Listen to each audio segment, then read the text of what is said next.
Muy buenos días, como siempre es un placer estar aquí en nuestro programa En la Mira de los Especialistas y siempre con los temas de actualidad. Venimos prácticamente de un trabajo legislativo terminado el pasado 30 de junio del 2025 en materia de prevención del lavado de dinero. Pero por lo tanto, el tema se presenta tan novedoso que tuvimos el gusto y el honor de que nos aceptara una invitación el maestro Mauricio Castillo Hernández, nuestro gerente de cumplimiento de actividades vulnerables en Hegevich López. Mau, porque así te decimos de cariño. Muchas gracias por haber aceptado. A ti muchas gracias, Luis. Es un gusto estar con ustedes. Efectivamente, ese es un momento muy importante en todo este tema del marco preventivo en materia de prevención del lavado de dinero. Y pues bueno, pues muchísimas gracias por la invitación. Por eso estoy seguro acudimos a ti. Que va a ser una buena charla. Muchísimas gracias. A nuestro público destinatario, pues como siempre, con el gusto de contar con nuestro querido maestro Luis Fernando Valderas y con nuestro querido Gustavo de siempre. Bueno, el tema, como había anunciado hace un momento, se presenta de lo más novedoso. ¿Por qué? Porque recordamos que apenas el mes pasado ha concluido este proceso legislativo que había iniciado desde 2024, un proceso bastante cuestionado porque ahorita nos ilustrará mucho. Fue obviamente, como hemos visto en las últimas fechas, una votación arrasadora de 349 votos a favor, 38 en contra, 91 abstenciones por la Cámara de Diputados, dando lugar a este trabajo legislativo con las modificaciones a la Ley Federal de Prevención e Identificación de Operaciones con Recursos de Procedencia Ilícita y armonizado ahí, que ya nos irás comentando, los casos de la reforma al 400 bis del Código Penal Federal, ¿no? Y esto refleja entonces algunos temas que vamos a tocar contigo: extensión de actividades vulnerables, las personas políticamente expuestas, que ya las traíamos muy identificadas en el sistema financiero mexicano, el reporte electrónico, la adecuación del uso de la UMA y por otro lado, ¿verdad?, que la unidad de inteligencia financiera queda como víctima de delitos, ¿verdad? Entonces, por favor, Luis, si eres tan gentil de decirnos pues todo lo que... Sí, no, y es que es un tema, la verdad, muy importante, no es nuevo. Sabemos que el grupo, pues, que nosotros llamamos GAFI propiamente, ¿no? Desde hace mucho, pues se creó en 1989.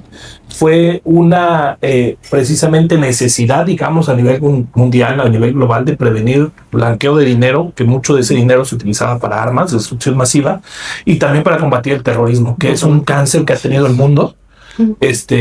Por fortuna, creo yo que en México no tenemos esos grados de afectación en terrorismo como otros países, aunque sí tenemos muchos otros problemas como narcotráfico, etcétera, etcétera. Y bueno, en 1988-89 se crea este grupo de acción financiera. Venía trabajando, pero creo que un cambio radical se dio a nivel mundial a raíz del atentado del 11 de septiembre del 2001, ¿no? En las Torres Gemelas. Eso cambió desde las medidas de seguridad en los aeropuertos, la forma de información, la manera en la que deben de reportar y la información que se dio en el sistema financiero. Se establecieron mecanismos de cierta forma de limitar un poco el secreto bancario, que antes era más fuerte en diferentes países, y implementar muchos mecanismos de seguridad. Creo yo que México pues no entró tan temprano a este tema, entró un poco tarde, y ha venido, para mí, yo creo que es un tema muy reciente de cierta forma, porque a pesar de que ya tenemos varios años con la ley y ahorita con esta reforma, y pues existe, se podría decir, o quienes lo implementan es el SAT, de cierta forma, para los temas administrativos, y que se tiene que diferenciar que no es un tema fiscal sino administrativo, pero que cuentan con la capacidad para tratar de pues, establecer o de llevar a cabo pues la implementación de las reglas mediante los requerimientos y la revisión de la información que se tenga, y creo que allí de cierta forma ha venido funcionando. Pero me gustaría que nos comentaras, mi querido Mauricio, pues un poquito de la historia de nuestro país, de esta ley, de lo que ha conllevado, porque muchos clientes de nosotros, muchos amigos todavía no saben ni siquiera si las actividades que ellos realizan se consideran vulnerables o las que ellos quieren realizar vulnerables, y qué obligaciones podrían tener, y cómo es de importante conocer esta ley y conocer las consecuencias, digamos, para que de cierta forma pues puedan evitar cualquier tipo de contingencia en este rubro, ¿no? Sí, creo que sí, es sumamente importante esta reforma que Para efectos prácticos, ¿les parece si la citamos como ley antilavado? Porque Sí, la Ley Federal para la Prevención de Operaciones con Recursos de Procedencia Ilícita. Para efectos prácticos y didácticos vamos a mencionarla como ley antilavado. ¿Sí? Perfecto. A mí me gusta siempre que toco este tema en los cursos que hemos tenido la oportunidad de impartir a nuestros clientes. Siempre me gusta empezar pues, por el origen, ¿no? Que es lo que comentas. Entonces, ¿cuál es el génesis de este marco jurídico de prevención en nuestro país? Efectivamente, pues, se crea el GAFI, un organismo intergubernamental en 1989, y esto viene acompañado de 40 recomendaciones. Los 40 recomendaciones van a ser los lineamientos que van a establecer el GAFI hacia quiénes, hacia las naciones que forman parte de este grupo de acción financiera internacional, ¿sí? Estas 40 recomendaciones tienen como objeto el instaurar procedimientos y lineamientos en los países para evitar que sean utilizados en temas de lavado de dinero, financiamiento al terrorismo y proliferación de armas de destrucción masiva. México entra al GAFI en el 2000, en el año 2000, ¿no? Entonces es un buen mensaje internacional. Se abren puertas importantes, hay compromisos importantes y el Grupo de Acción Financiera Internacional, la manera en la que revisa el cumplimiento de esas 40 recomendaciones es a través de evaluaciones mutuas. Entonces, al ser México parte de este GAFI, recibe la primera evaluación en el año de 2008. Entonces, ¿qué está haciendo México en el 2008 en materia de prevención? Están haciendo muchas cosas. Se estaban destruyendo estructuras financieras que estaban relacionadas con delincuencia organizada, temas de decomiso. No sé si recuerdan, que estaba muy de moda el tema de los juicios en materia penal hacia personalidades importantes, incluso hasta del medio político, delitos de cuello blanco. Sin embargo, en el 2008 la realidad es que no se estaba haciendo gran cosa en materia de prevención de lavado de dinero. Entonces, aquí es donde nace la necesidad de contar con un marco jurídico de prevención, ¿sí? Aquí la primera tarea que nos deja el GAFI después de este ejercicio de evaluación mutua es tener un marco jurídico de prevención. Tardamos, como bien comentas, creo que algunos años en contar con ello. Nuestro procedimiento legislativo es un poco tardado, la realidad. Entonces, de 2008 tenemos un marco jurídico hasta el año 2012, que entra en vigor a partir de 2013, ¿sí?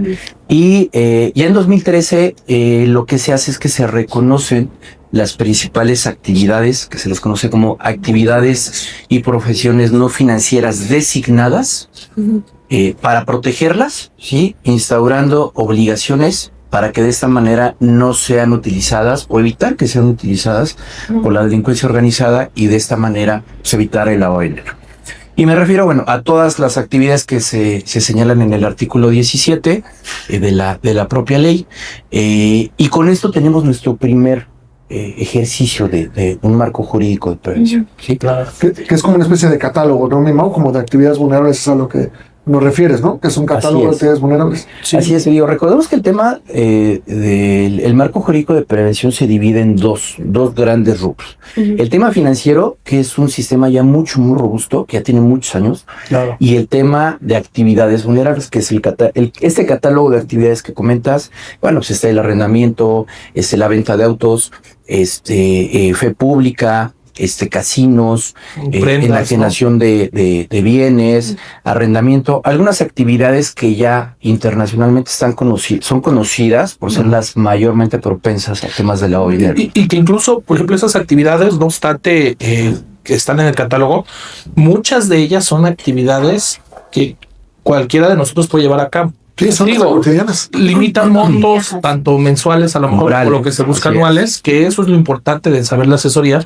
Así es. Pero, por ejemplo, de los clientes que llevan, creo, Mauricio y todo, no, mucha gente escucha obligaciones de la ley antilavado y se imaginan, y porque me lo han comentado, oye, pues es que yo no tengo un banco, mi empresa es chiquita, yo no tengo una empresa grande, yo no manejo millones al año o al mes de recursos, y creo que el tema no es ese enfoque. Propiamente, pues la ley de actividad genera de cierta forma obligaciones que al final se reflejan en una transparencia que busca el gobierno para detectar y verificar, por ejemplo, procedencia de los recursos, etcétera, etcétera, etcétera.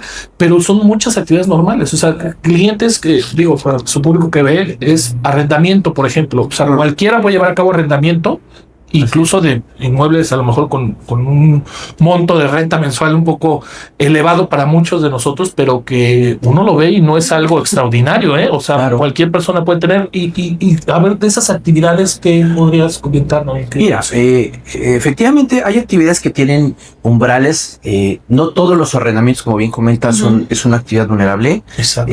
Los arrendamientos, en el caso de arrendamiento es a partir de 140,000 pesos aproximadamente hacia adelante, ¿sí? Ya va a ser catalogado como una actividad vulnerable, pero hay otros que no, que desde el momento en el que llevas la primera operación, desde ese momento ya es una actividad vulnerable y tienes que cumplir con todas las obligaciones que establece la ley. Por ejemplo, aquellas personas físicas o morales que se dedican a facilitar recursos, préstamos, en pocas palabras, a la actividad de mutuo, todos los mutuos, desde $1, es una actividad vulnerable. Pero es una simple caja de ahorro entre en una empresa. Así es. ¿No? O sea, esa ya puede incidir en la esfera jurídica de por los las clientes. que lleva. Así es. ¿No? Entonces, el arrendamiento es diferente, ¿no? Sí, como acabas de comentar. O sea, hay actividades que tienen esos umbrales. Oye, Mau, tú eres conocedor de esta materia desde que se empezó a implementar aquí en este país, Mau.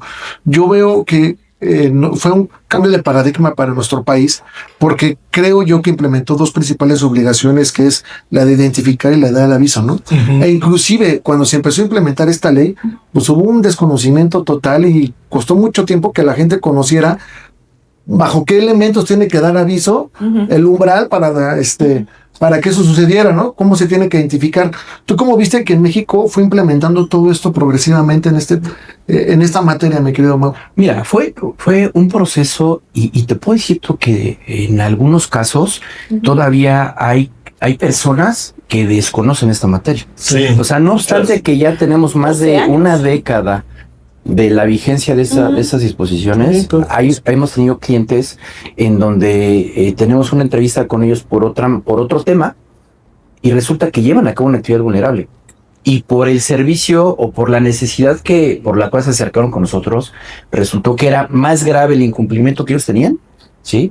Al motivo que los hizo que se acercaran con nosotros, ¿no? Entonces, respondiendo a tu pregunta, Gus, ha sido un procedimiento largo, ha sido ir involucrando a todas aquellas personas que realizan una actividad vulnerable y la realidad es que el marco jurídico es un poco árido. Necesitas tener la ley, el reglamento y las reglas de carácter general abiertas al mismo tiempo para poder interpretar y cumplir de manera correcta con las obligaciones. Entonces, ha sido un poco complicado los primeros años. Ya posteriormente, digamos que empezó a tener un poco más de publicidad este tema. Y creo que ya en los últimos años ya ha habido un mayor compromiso y un mayor acercamiento por parte de los sujetos obligados, ¿no? Okay. Pero bueno, regresando a este tema, lo que platicábamos de los antecedentes, tenemos ya este marco jurídico, ¿no? Se echa a andar, se reconoce al Servicio de Administración Tributaria como la autoridad encargada de verificar el cumplimiento de las obligaciones de la ley, a la Unidad de Inteligencia Financiera como la autoridad competente para interpretar la ley, reglas de carácter general y el reglamento.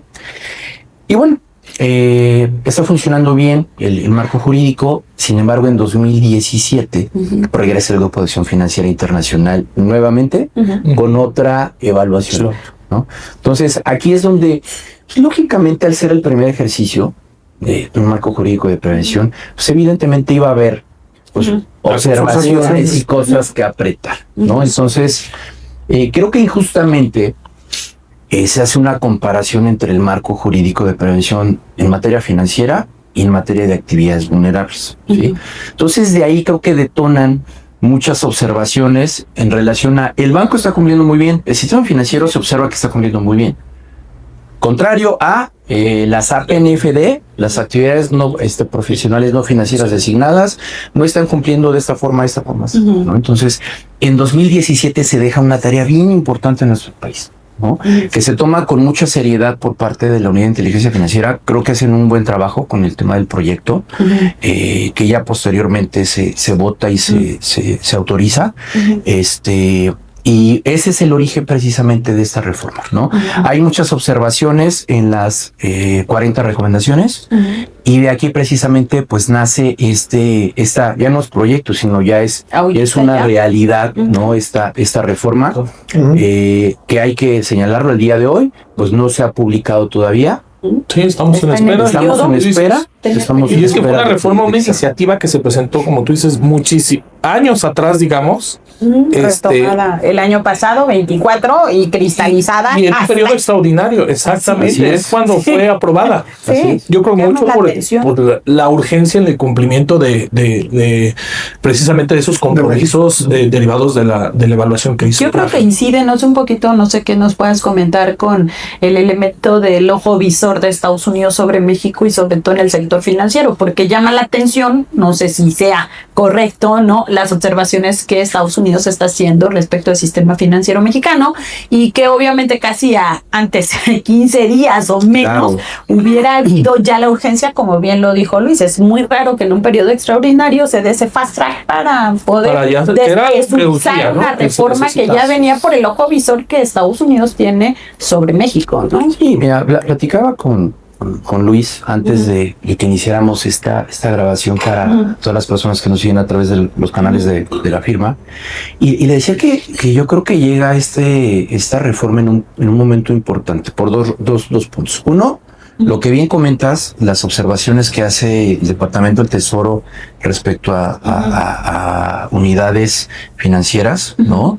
Que yo creo que pues es un mensaje respecto al compromiso que México tiene en materia de prevención del lavado de dinero, ¿no? O sea, vienen las observaciones y no es que se haya tenido preparado, realmente, no sé ustedes qué opinen, creo que una coincidencia de cómo se dan los momentos, ¿no? Porque un trabajo tan arduo como fue la reforma, pues no lo van a tener de un momento a otro. Y es muy técnico. No, aparte ya estaba hecho, ya estaba agendado los trabajos en periodo extraordinario. Así es. Entonces creo que es un mensaje importante respecto al compromiso que tiene México con temas de prevención del lavado de dinero. Y otro punto importante, ¿no? Que 2026 viene la siguiente evaluación. La siguiente evaluación por parte entonces, no sé si recuerdan que es como cuando estamos en la escuela, ¿no? Y nos dejaban una tarea y al día siguiente llega el profesor y decían, a ver muchachos, sus tareas. Pues aquí está mi tarea, ¿no? Es conforme el profesor lo pidió, en los términos en los que lo solicitó, precisamente recomendación por recomendación. Si nosotros revisamos el informe de evaluación mutua de 2017, podemos ir viendo cada una de las recomendaciones que hace el GAFI en relación a las 40 recomendaciones y vamos a poder ir viendo que cada uno de esos puntos precisamente está plasmado en esta reforma. Con la parte de cumplimentación. Con la parte de cumplimentación y pues evidentemente buscando pues que ya todas nuestras recomendaciones pues estén como o tengan el carácter de cumplir. Oye, Mau, y yo entiendo que esta reforma es muy amplia, ¿eh? Creo que si la abordáramos con esa amplitud nos llevaría muchas horas el análisis, Mau, y sobre todo de gente experta como tú. Yo creo que sí es muy importante que la gente que nos hace el favor de vernos y escucharnos sepa los puntos fundamentales que tú creas que es importante que se conozcan, ¿no? Porque incluso todavía faltan las reglas, ¿no? Muchas reglas para publicarse. Pero tú, ¿qué puedes decirle a la gente que nos ve, Mau, que es donde principalmente va esta reforma, estas recomendaciones de la GAFI, mi querido? Efectivamente, mira, realmente nos demoraríamos, ¿qué les gusta? 3 horas, posiblemente 4 horas, en hacer un análisis profesional, ¿no? A detalle como nuestros clientes merecen que siempre lo hagamos. Esto es una plática, pues evidentemente, introductoria al tema, ¿sí? Que esperemos que les sea mucho y de tenerlos al día, de actualidad, ¿verdad? Tenerlos al día, que conozcan los puntos pues más importantes de este tema, ¿no? Y bueno, entrando ya a la materia de la reforma, yo identifico que hay un punto toral que se va ampliando hacia cada uno de los temas, que es el riesgo. ¿Sí? El tema del riesgo para el Grupo de Acción Financiera Internacional pues es un punto medular, y es un punto medular en la reforma. Tan es así que el artículo 3 de la ley ya define lo que es el riesgo. Que antes no existía. Y el riesgo no es otra cosa, digo, es una definición tal vez muy sencilla, ¿no? Que como comentas, esperemos que en reglas de carácter general a lo mejor pues nos van a dar a lo mejor más elementos. Esta reforma contiene obligaciones, pero en algunas de ellas nos falta que nos digan cómo los vamos a cumplir. Que es lo que va a venir precisamente a aderezar el tema de las reglas de carácter general, ¿no? Y el riesgo no se define como otra cosa, sino como la probabilidad de que las actividades vulnerables sean utilizadas para actos de lavado de dinero o de financiamiento del terrorismo, que tocabas un punto bien importante. ¿Qué hay con el financiamiento del terrorismo? ¿Sí? Ya hay una modificación al 400 del Código Penal Federal, ya se establece y se aclara y se tipifica, mejor dicho, ¿no? Como un delito federal, ¿no? El tema del terrorismo ya es muy claro, el tema del delito del terrorismo, ¿no? Entonces, este riesgo busca eso, o sea, busca proteger a todas esas actividades vulnerables a que no sean utilizadas como un tema de lavado de dinero y financiamiento del terrorismo. ¿Cómo? Implementando mayores obligaciones. ¿Sí? De por sí me comentabas que cómo ha sido este proceso de maduración con el cumplimiento de las obligaciones. Con esto va a ser todavía más complicado. Sí, porque cuando nació la ley, yo escuché muchas quejas de muchos empresarios que decían, oye, a todo lo que me obligan las autoridades fiscales per se, ¿no? Para cumplir con las contribuciones locales, federales, seguridad social. Ahora me suman toda una serie de obligaciones en cuestiones de ley antilavado y ahora vienen otras obligaciones, ¿no? Más adicionales. Entonces va a haber un punto donde pues se requieren especialistas cada vez más y la empresa le va a costar dinero. Exactamente. Que ese es el problema, que es poco sensible a veces las autoridades, ¿no? Porque a los contribuyentes les va a costar más cumplir con las obligaciones, ¿no? Sí. Y creo que algo que preocupa y debe de ocupar a las empresas es la naturaleza de estas obligaciones. ¿Por qué? Sí, el Servicio de Administración Tributaria es, digamos, el ejecutor para vigilar que efectivamente se cumplan con los avisos. Creo que se explota mucho los sistemas tecnológicos que tiene el SAT para efecto de poder y la experiencia que tiene para el análisis, manejo de la información y todo, pero para los ojos del contribuyente, mucho me han comentado, muchos clientes, que ellos piensan que como el SAT lleva a cabo la vigilancia y los requerimientos relacionados con esta materia, es un tema a lo mejor que tiene que ver con el ámbito fiscal cuando es totalmente diferente al tema fiscal. Es una cachucha que se puede usar en materia totalmente administrativa y no fiscal. Y al interior de las empresas, estas obligaciones muchas veces las absorbe el contador. Entonces, tenemos ese gran problema pues no nada más en México, en Latinoamérica, de que muchas veces el contador es el todólogo para temas administrativos, incluso corporativos, y en ese tema jurídicos, exactamente. Entonces creo que ahora sí que el zapatero a sus zapatos, como dicen, no digo la verdad, los contadores muy estudiosos, o sea, es una profesión de gente muy capaz, muy estudiosa, pero el ángulo y el enfoque de esto no es contable. No, o sea, tiene que ver actividades y todo, entonces ahí se tiene que ver y como tú dices, acercarse con personas que efectivamente conozcan de esta materia, porque son obligaciones que, como tú lo comentaste, son muy específicas las obligaciones. Bueno, siento yo que el cliente o el empresario, no porque realice una actividad vulnerable quiere decir que es una actividad prohibida. No. Es una actividad totalmente permitida que la puede hacer. Y si es vulnerable, sí le puede dejar de cierta forma ganancias en la realización de las actividades como tal, y el cumplimiento de las obligaciones de manera debida, genera transparencia, tranquilidad para el patrimonio como es, y precisamente el evitar cualquier tipo de contingencias, porque como inició el trabajo, yo me acuerdo que era el de las multas que emitía el SAT en un inicio, era enorme. Son las multas más cuantiosas con el tema de hidrocarburos, el total y el que nos hace favor de abordar. Exacto. ¿Tú cómo lo has visto con las empresas? O sea, porque si has dicho que ahorita comentaste que luego las empresas te buscaban por un tema, me imagino, fiscal, y se advertía comprometía a esto. ¿Cómo lo han manejado y cómo lo han tomado los clientes? ¿Y qué es lo que tú recomendarías que los clientes tomaran en cuenta para efectos de... Mira, ha habido en algunas ocasiones, desafortunadamente no hay una buena cultura de prevención, y lo tenemos que decir, no hay una buena cultura de prevención en México. En muchas ocasiones lo podemos atender ya hasta que tenemos el problema. La contingencia. ¿No? Entonces, nosotros siempre hemos buscado, pues que los conocimientos, los clientes tengan conocimiento del problema en el que pueden estar inmersos. Afortunadamente, en la mayoría de las ocasiones ha sido por temas de desconocimiento, más no así porque haya habido resistencia al cumplimiento, ¿no? Lo que tú comentas, en muchas ocasiones las personas que los asesoran no han tenido, a lo mejor, el feeling para poderles dar la información necesaria, y de esta manera pues que puedan cumplir de manera correcta con las obligaciones, ¿no? Y el tema del riesgo, como les comentaba, pues para mí es un punto toral. Y el tema de la reforma, ¿no? Ya se reconoce el tema de personas políticamente expuestas, el tema de la ley. Ese seguramente a nuestros amigos que nos están escuchando deben sonarles muy, muy familiar el término de una persona políticamente expuesta. ¿Qué sucede cuando vamos a abrir una cuenta bancaria, ¿no? Nos preguntan si ocupamos algún cargo, ¿no?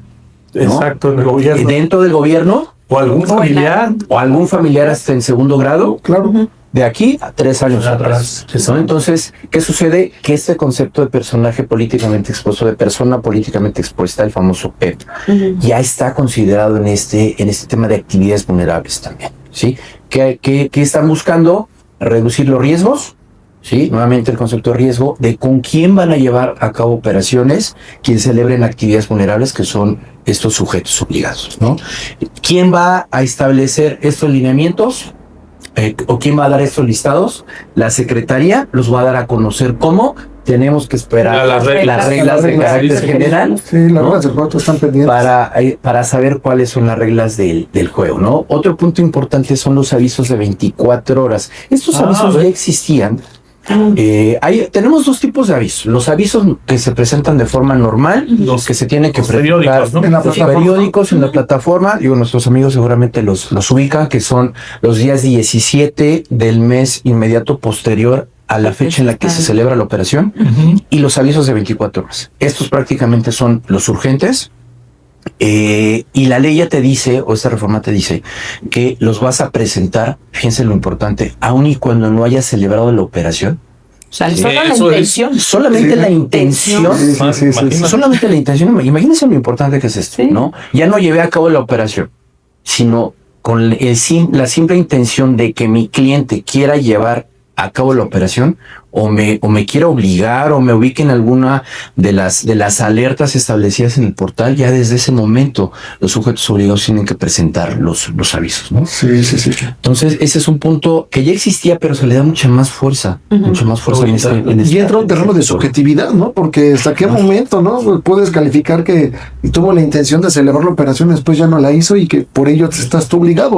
Pues es que a lo mejor se da cuenta que tiene que informarle o darle más datos a su proveedor, y entonces dice, me echo para atrás. Pero el hecho de haber conocido la intencionalidad del sujeto potencial ya te lleva a ti como proveedor a dar aviso. Y ya hay alertas. O sea, ya la realidad es que en el portal ya hay alertas. Voy a enumerar algunas cuantas.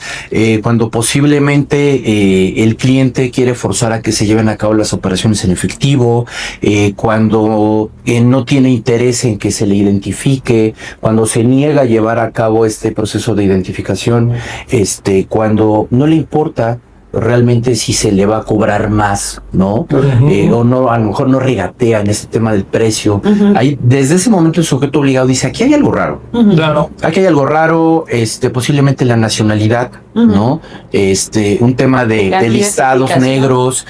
Puede haber un sinfín de supuestos, pero ya desde el momento en el que quieren llevar a cabo, tienen la intención, ya desde ese momento va a ser un sujeto, un candidato para mandar un aviso de 24 horas, ¿no? Sí. No, y es que me llama mucho la atención, digo, porque también hay que saber cómo dar cumplimiento a estas obligaciones y de qué manera. Porque, como tú dices, cuando en 2013, volvemos a 2013, cuando empezó de cierta forma la obligación de registrarse, presentar los avisos, etcétera, tuve conocimiento de muchos asuntos en los que los contribuyentes que llevaban a cabo actividades vulnerables, pero no encuadraban en cuanto a los montos, digamos, es decir, personas que sí llevaban actividades, pero que no los obligaba la ley a cumplir con todas esas obligaciones. Empezaron a cumplir y empezaron a querer más bien cumplir y a presentar avisos y todo. Y los presentaban de manera errónea, conllevaba sanciones, etcétera, etcétera. Y al final el origen era que ni siquiera estaban obligados. Sí. O sea, es un tema de conocimiento. Digo, aquí por los avisos y eso sí es bueno cumplir, pero saber cómo cumplir. Claro. ¿Por qué? Porque no por querer cumplir y el intentarlo, si lo haces de una manera que no es correcta, equivocada, sí, te puede generar una contingencia, aunque hayas tenido la mejor de las intenciones.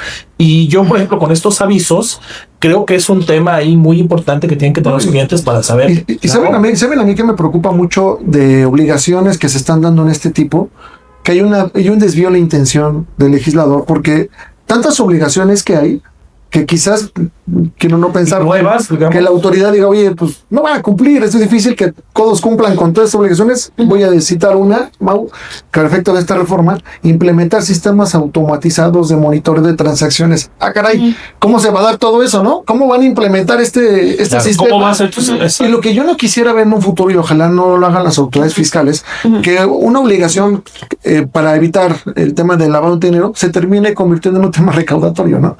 Eso es lo que a mí no me gustaría ver, sobre todo por la cantidad de las multas. Y por ahí un tema importante, Mau, vi, y creo que va a ser muy interesante que nos lo comentes, un artículo por ahí que establece la posibilidad de que si cumples, te reduzco o no te sanciono. A ver, cuéntanos de eso. Sí, fíjense que hemos tenido clientes que identifican que efectivamente, de manera desafortunada, tuvieron una mala asesoría y es importante que corrijan sus obligaciones, ¿no? Entonces, la verdad es que nosotros siempre buscamos que se corrijan, que cumplan, pues que no estén viviendo al margen de la ley, ¿no? Claro. Este artículo 55 que comenta Gus, busca precisamente que todos corrijan sus obligaciones. Hace algunos años existió un programa de autorregularización en donde pues, prácticamente era, como en materia fiscal, un borrón y cuenta nueva, ¿no? Ese artículo 55 lo que ya les permite a los contribuyentes es que de manera previa a una verificación puedan corregir el cumplimiento de sus obligaciones de forma espontánea. ¿Qué significa que sea espontánea? Que sea antes de que la autoridad revise que no se cumplimiento de sus obligaciones, ¿no? Que ya sea cuando ya llegó y te tocó la puerta de la autoridad, pues ahí ya no cuenta, ¿sí? Y que dentro de la primera etapa del procedimiento de verificación, pues el contribuyente le manifiesta a la autoridad, ¿sabes qué? Pues sí, efectivamente, no cumplí con mis obligaciones en su momento, sin embargo, aquí está. Que son cuestiones de obligaciones de índole administrativo, formales. Y creo que eso abre la puerta mucho para que pues los que nos ven, nuestros clientes, nuestros amigos que nos ven, pues se acerquen, o sea, con especialistas, se acerquen contigo, mi querido amigo, mi querido Mauricio, para que, lógicamente, teniendo en cuenta esa ventana de posibilidad de una regulación, porque muchos al día de hoy saben, a lo mejor, que están incumpliendo formalmente con esas cuestiones, sí. Que sus operaciones las llevan al centavo, es decir, perfectamente legal, no hay ningún tema, pero nada más son obligaciones formales que puede conllevarlos una contingencia fuerte de estas sanciones, y están en la disyuntiva de ¿me corrijo o no me corrijo? Antes de esto era, si me corrijo, pues es como entregar, ya de cierta forma, pues va a tener el efecto de la autoridad porque ya encuadro en automático en conductas que van a motivar multas, son muy cuantiosas. Mejor me espero a que la autoridad me detecte. Pero esto da la pauta para que puedas tú corregirte espontáneamente y evitar una contingencia sobre la aplicación de este artículo, ¿no? Claro. Y ahora, ¿qué es lo que busca la autoridad?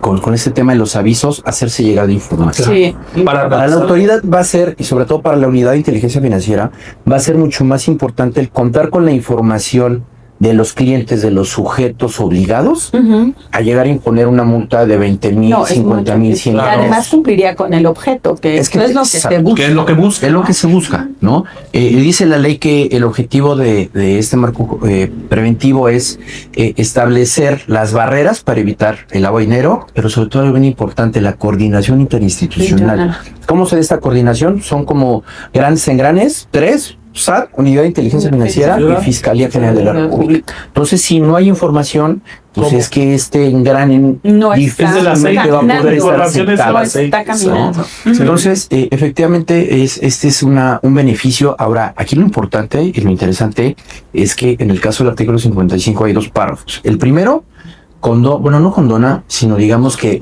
abstiene a la autoridad por una sola ocasión. De sancionar el 100%. ¿no?